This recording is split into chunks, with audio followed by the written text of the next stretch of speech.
Hello, citizens of the world. We are anonymous.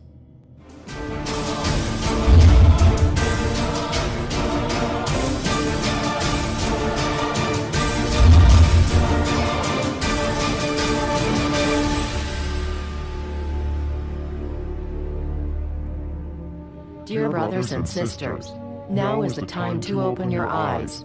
In a stunning move that has civil libertarians stuttering with disbelief, the U.S. Senate has just passed a bill that effectively ends the Bill of Rights in America.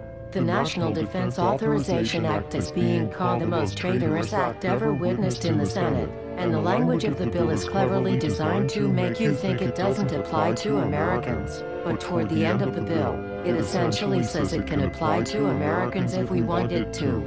Bill summary and status. 112th Congress, 2011 to 2012, S. 1867. Latest title, National Defense Authorization Act 4. This bill, passed late last night in a 93-7 vote, declares the entire USA to be a battleground upon which U.S. military forces can operate with impunity, overriding posse comitatus and granting the military the unchecked power to arrest, detain, interrogate and even assassinate U.S. citizens with impunity. Even Wired magazine was outraged at this bill, reporting, Senate wants the military to lock you up without trial. The detention mandate to use indefinite military detention in terrorism cases isn't limited to foreigners. It's confusing, because two different sections of the bill seem to contradict each other.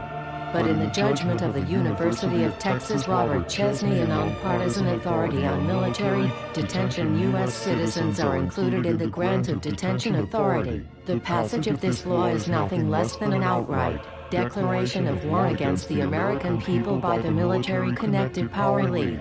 If this is signed into law, it will shred the remaining tenets of the Bill of Rights and unleash upon America a total military dictatorship, complete with secret arrests, secret prisons, unlawful interrogations, indefinite detainment without ever being charged with a crime, the torture of Americans and even the legitimate assassination of U.S. citizens right here on American soil. If you have not yet woken up to the reality of the police state we've been warning you about, I hope you realize we are fast running out of time. Once this becomes law, you have no rights whatsoever in America, no due process, no First Amendment speech rights, no right to remain silent, nothing.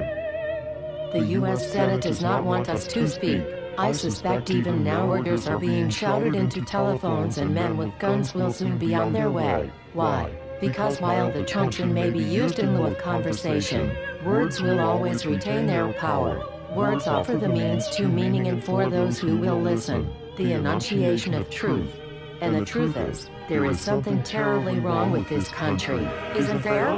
Cruelty and injustice, intolerance and oppression, and where once you had the freedom to object, to think and speak as you saw fit, you now have censors and systems of surveillance coercing your conformity and soliciting your submission. How did this happen? Who's to blame? Well, certainly there are those who are more responsible than others, and they will be held accountable. But again, truth be told, if you're looking for the guilty, you need only look into a mirror. I know why you did it. I know you were afraid. Who wouldn't be? War, terror, disease. There were a myriad of problems which conspired to corrupt your reason and rob you of your common sense. Fear got the best of you, and in your panic, you turned to the now president in command, Barack Obama. He promised you order. He promised you peace. And all he demanded in return was your silent, obedient consent. More than 400 years ago, a great citizen wished to embed the 5th of November forever in our memory. His hope was to remind the world that fairness, justice, and freedom are more than words, they are perspectives. So if you've seen nothing, if the crimes of this government remain unknown to you, then I would suggest that you allow the 5th of November to pass unmarked. But if you see what I see, if you feel as I feel, and if you would seek as I seek, then I ask you to stand beside one another, 1 year from November 5th, 2011, outside the gates of every courthouse of every city demanding our rights. Together we stand against the injustice of our own government. We are anonymous. We are legion. United as one. divided by 0. We do not forgive censorship. We do not forget oppression. U.S. Senate. Expect us.